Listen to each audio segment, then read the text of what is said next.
আসসালামু আলাইকুম। বাংলাদেশ বেতার রাজশাহী স্থানীয় সংবাদ পড়ছি শাহানা পারভীন। সিরাজগঞ্জে অব্যাহতভাবে বৃদ্ধি পাচ্ছে যমুনা নদীর পানি। নদী তীরবর্তী চরাঞ্চল ও নিম্নাঞ্চলে বিরাজ করছে বন্যা আতঙ্ক। গত ২৪ ঘণ্টায় শহর রক্ষা বাঁধ পয়েন্টে ২২ সেন্টিমিটার বৃদ্ধি পেয়ে আজ সকালে যমুনা নদীর পানি বিপদসীমার ৬৬ সেন্টিমিটার নিচ দিয়ে বইছে। একই সময়ে কাজীপুরের মেঘাইঘাট পয়েন্টেও ২২ সেন্টিমিটার বৃদ্ধি পেয়ে বিপদসীমার ৯৯ সেন্টিমিটার নিচ দিয়ে প্রবাহিত হচ্ছে নদীটির পানি। বাংলাদেশ পানি উন্নয়ন বোর্ড সিরাজগঞ্জের গেজ রিডার হাসান মামুন বলেন, যমুনা নদীর পানির বৃদ্ধি অব্যাহত থাকবে।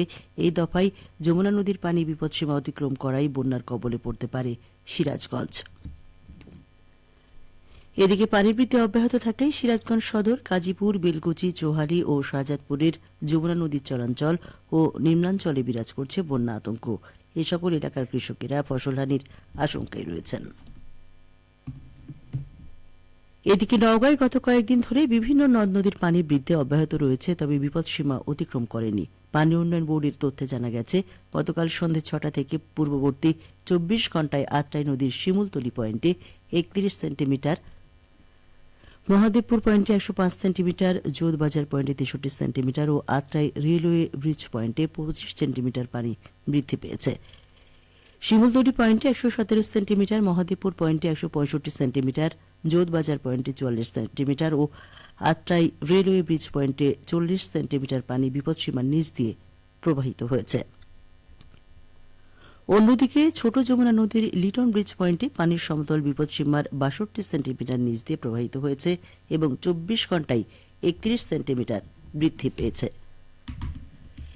রাজশাহী বিশ্ববিদ্যালয়ে বিভিন্ন সময়ে অবকাঠামো নির্মাণ, রক্ষণাবেক্ষণ ও অন্যান্য উন্নয়ন প্রকল্পে দুর্নীতি ও অনিয়ম, শিক্ষক কর্মকর্তা কর্মচারীদের নিয়োগ ও পদোন্নতিতে দুর্নীতি, অনিয়ম ও বঞ্চনার বিষয়ে তথ্যানুসন্ধান কমিটিকে তথ্য প্রদানের সময় বাড়ানো হয়েছে। গতকাল সন্ধ্যায় বিশ্ববিদ্যালয়ের জনসংযোগ দপ্তরের প্রশাসন অধ্যাপক আক্তার হোসেন মজুমদার স্বাক্ষরিত এক বিজ্ঞপ্তিতে এ তথ্য জানানো হয়েছে। বিজ্ঞপ্তিতে জানানো হয়, বিশেষ করে ২০২৪ সালে জুলাই অভ্যুত্থানকালে সংঘটিত বিভিন্ন নির্যাতন ও হয়রানি সম্পর্কে তথ্য উদ্ঘাটনের জন্য সত্যানুসন্ধান কমিটিকে তথ্য প্রদানের সময় ৩১ আগস্ট ২০২৫ তারিখ পর্যন্ত বাড়ানো হয়েছে। প্রশাসন ভবন ১ রক্ষিত বাক্সে লিখিত তথ্য জমা দেওয়া যাবে। নওগাঁর মান্দা উপজেলার গণেশপুর ইউনিয়নের সাধারণ মানুষের সাথে উপজেলা প্রশাসনের মতবিনিময় সভা অনুষ্ঠিত হয়েছে। গতকাল ইউনিয়ন পরিষদ হলরুমে সভায় প্রধান অতিথি ছিলেন উপজেলা নির্বাহী অফিসার আক্তার জাহান সাথী।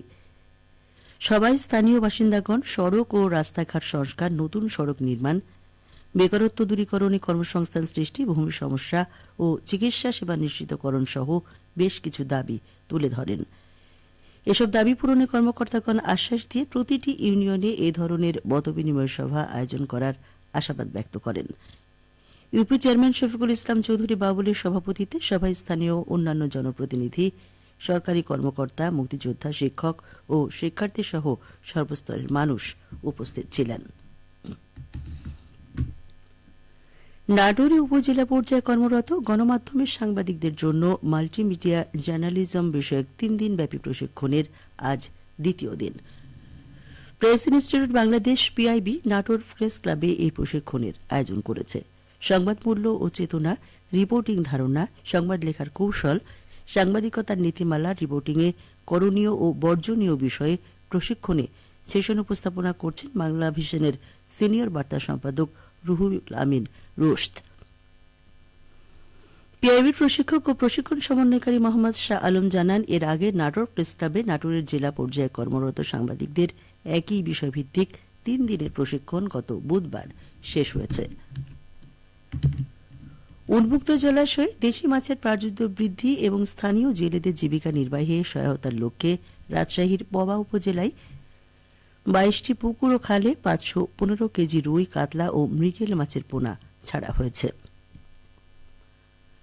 গতকাল উপজেলা পরিষদ চত্বরের পুকুরে পোনা অবমুক্ত করে এই কর্মসূচির উদ্বোধন করা হয়। অনুষ্ঠানে প্রধান অতিথি হিসেবে কর্মসূচির উদ্বোধন করেন পবা উপজেলা নির্বাহী কর্মকর্তা আরাফাত আমান আজিজ। এ সময় তিনি বলেন, মাছে ভাতে বাঙালির ঐতিহ্য ধরে রাখতে মৎস্য খাতের উন্নয়ন অপরিহার্য। এই উদ্যোগ শুধু মাছের উৎপাদন বাড়াবে না, গ্রামীণ অর্থনীতিকেও শক্তিশালী করবে।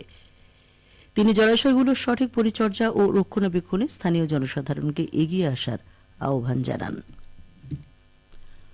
অনুষ্ঠানে সিনিয়র উপজেলা মৎস্য কর্মকর্তা ওয়ালিউল্লাহ মোল্লার সভাপতিত্বে বিশেষ অতিথি ছিলেন মৎস্য অধিদপ্তর রাজশাহী বিভাগের পরিচালক মোহাম্মদ সাইফুদ্দিন ইয়াহিয়া, সিনিয়র সহকারী পরিচালক সর্দার মহিউদ্দিন, জেলা মৎস্য কর্মকর্তা জাহাঙ্গীর আলম ও জেলা সিনিয়র সহকারী পরিচালক অসীম কুমার ঘোষ।